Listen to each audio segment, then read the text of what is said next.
Вітання усім! Мене звати Іван Леньо, і я вокаліст гурту Козак Систем. Сьогодні до нас дійшла дуже неприємна звістка. Українська влада вчергове хоче закрити єдиний кримсько-татарський канал АТР.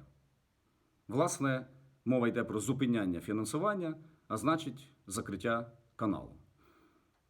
Єдиний кримсько-татарський канал АТР, який правдиво висвітлює проблему окупованого Криму. І цілком зрозуміло, що якщо про це не говорити, якщо проблема окупованого Криму не буде озвучена, значить її не існує.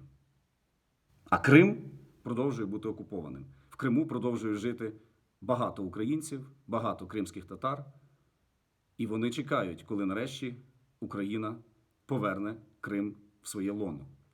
Я вважаю це неприпустимим. Я вважаю, що ми всі маємо бити на сполох і маємо довести українській владі, що кримський татарський канал АТР мусить існувати як єдиний правдивий рупор української позиції щодо Криму.